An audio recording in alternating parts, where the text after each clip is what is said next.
I am Ferdinand Marcos, and I am the President of the Republic of the Philippines. I stand today on behalf of 110 million Filipinos. Everyone, hello universe, it's me again. Today is October 20, 2025. Ayan, mayroon tayong upload videos, updates. O, kung nakikita nyo mga beswa, yan po ang mga akbayan. I think familiar po sa inyo ito, ano? Ito po ay apo ni Cory Aquino, pinsan ni Bam Aquino. O, diba? Ay pinangunahan nila po ang pagsasampa uli ng another complaint laban kay Sara Duterte, mga kababayan. Mga dilaw yan, ha. Sabi sa inyo ito lang sa akin lang ito. Nasabi ko sa video ko, mas delikado pag nakaupo si Sara Duterte sa palasyo. Bakit kanyo?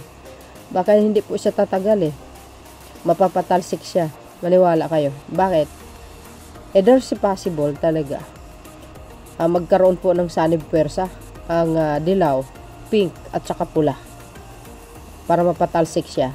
Nasabi ko po yan sa mga video ko, at lagi ko rin kinukomment yan sa mga page ng mga dilis. Totoo yan. Ilan lang ba naman ng dilis, diba? Nako, kayang patalsikin si Sara, maniwala kayo. Diyan po nyo makikita ang totoong people power. O, magpi-people power tayo dahil hindi natin gusto itong mga Duterte na ito, kasi mayroon na tong bahid na hindi magandang pamumuno sa kanyang ama. Yun po ang kadahilan. Yan ang pinaka-original na people power if ever mangyari man, di ba? Kaya kung ako si Sara Duterte, wag na lang magtangka na tatakbo sa pagka-presidente. Hindi po uubra ang pera niya. Hindi po uubra yan, maniwala kayo. Wala siyang kakayahan pag ang majority ng mamayang Pilipino ay magsanib pwersa para mapatalsik siya. Yan, mind it, mga dilis. Sabi dito mga kababayan, ayan sabi po ng Daily Tribune, agay. Another complaint filed against BP Sara. Tambakan nyo ng yan, ng kaso. Umpisahan nyo na.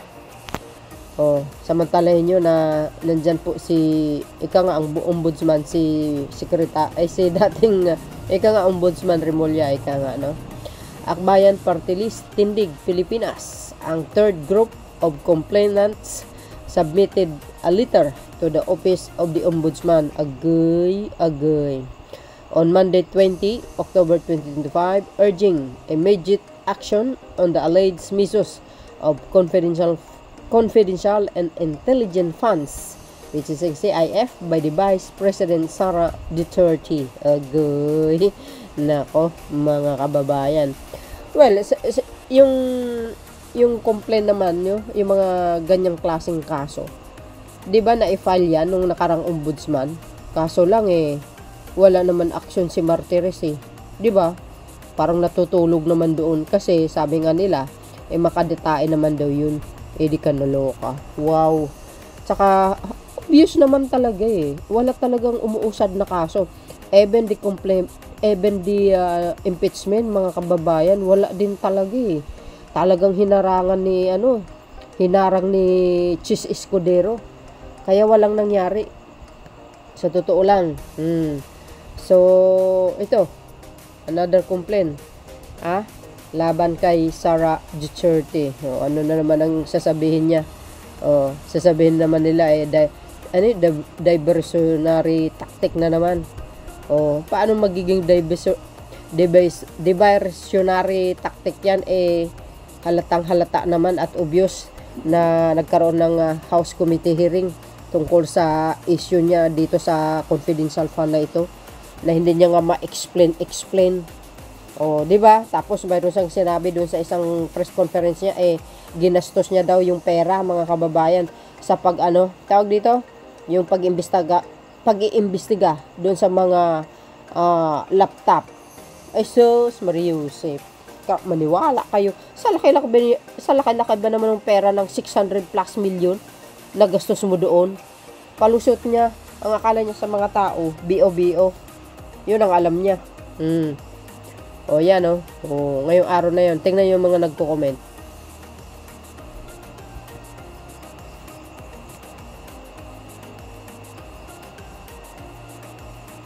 O yan o. The confidential funds were used against them. So, siyempre, magre-reklamo sila. Agay. 3 things. Attack dog or NPO or both. O yan. Yan yung mga dutae ita. Mga DDS ito. Ito ang mga ibang nagko-comment dito. Oh.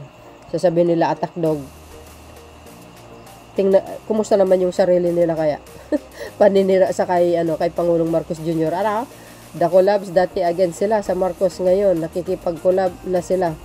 There's no collab. Sila po ang nag-file ng kaso. Nakikita nyo ba nag-collab ang loyalist dyan? Hindi. Sila lang po yan. There's no collab between the Marcos loyalists. No. Only Akbayan to file the case against the Vice President. Kayo naman, no? Puro kayo collab eh. Collabin nyo yung pagmumukha nyo. Tagilid kayo kasi sa mga pinagagawa nyo. Ng puon ninyo. Ayan, tuloy. Patawa, millions versus billions. O, di ba? Paano mo naman sasabi yun? Billions nga, yung mga kontraktor. Yung mga official ng DPWH, panahon pa ni Digong. No, mabuti si PBM nakatuklas. Di ba? How about the CF of the other government official? No, walang question doon. Sa CF ng presidente man yan o iba. Kasi wala naman issue laban doon eh. Kung ang tinatanong nyo, yung CF ni Pangulong Marcos Jr. Nako, mapapahiya lang po kayo. Kasi ultimo ang COA, sinasabi niya. Very organized yung paggamit po ng CF ng presidente. Oh, 'di ba? Lahat po 'yan, kompleto ang resibo, alam kung saan pumunta.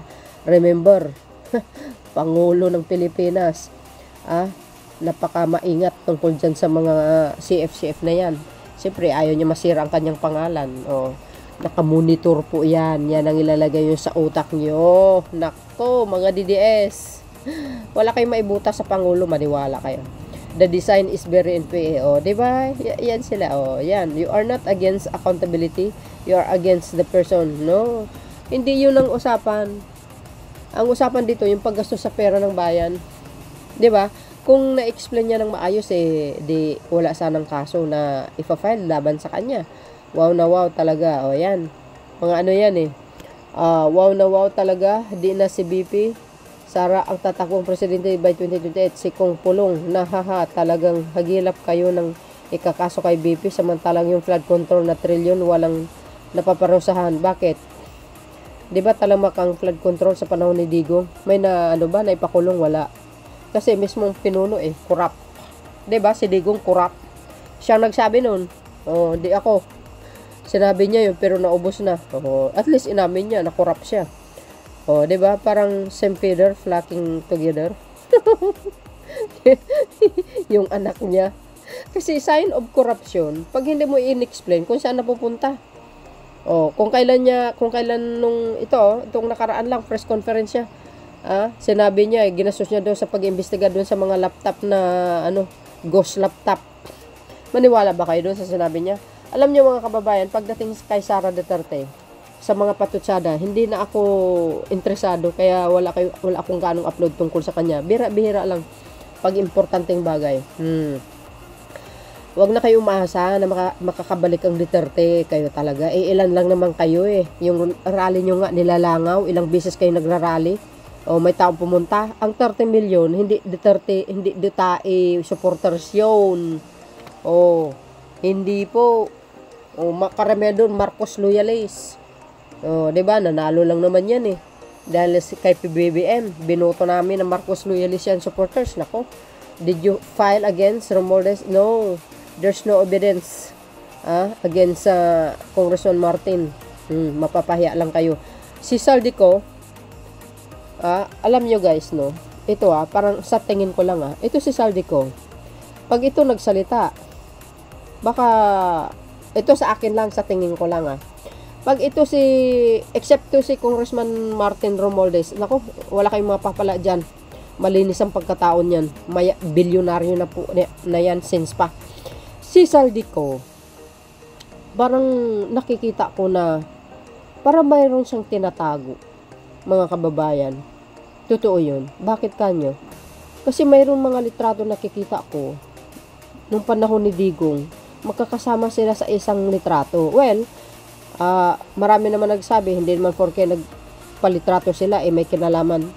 Oo nga, nandun na tayo, pero who knows, diba? Pero sa panahon pa ni Digong, nagkaroon na po ng, yan si Saldico, tumaas ang kita niya. Hindi lang sa, sa panahon ni PBBM, nung panahon pa ni Digong. Ewan ko nga ba ewan ko lang, sadya lang siguro malikot ang isip ko, no? Posible kaya na may koneksyon ang Duterte kay Saldico?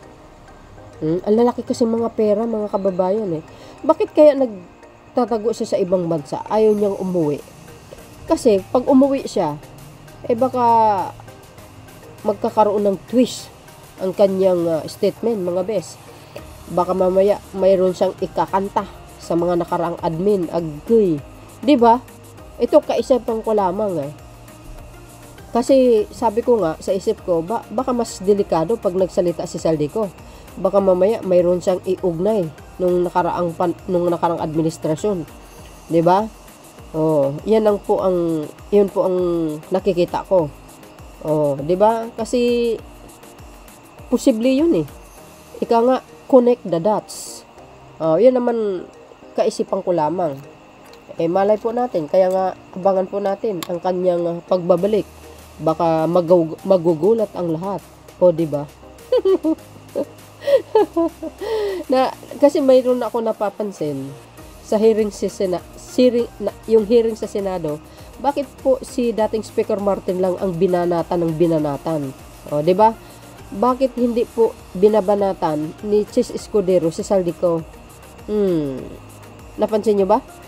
Oo, binanatan si Speaker Martin na siya daw ang may kagagawan.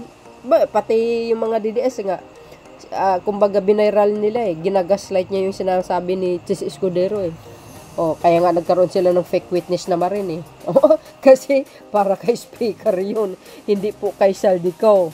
Kaya nagugulat ako napapansin ko, bakit ito, hindi nila binabanata ng husto si Saldico. Kaya nasabi ko, there's a possible, na may connection sa mga nakaraang admin, si Saldico kaya? Baka magulat tayo, mga kababayan. Pag nagsalita siya, kaya medyo tagilid, kaya sabi ko nga, bakit kaya talagang umi-eskapo siya papuntang ibang bansa? Ayaw niya lang siguro magsalita para ikanta yung mga sangkot sa mga nakarang admin. Who knows? Ano ko lang yan, kaisipan ko lamang, mga kababayan. So yun, mga bes, ano po ang kapalagayan nyo? Ayan ang pinaka-latest updates natin. Ini-inform ko lang kayo, mga kababayan, na nagsampa ng kaso. Ayan, nag-file sila ng complaint laban kay Sara Duterte tungkol dito sa mga issue niya, itong mga nakaraan sa confidential fund, intelligent funds, etc. Ayan. So yun, mga bes, see you again on my next upload. Kayo na bahala magkomento. Thank you for watching. Bye bye bye and baboos. God bless Philippines.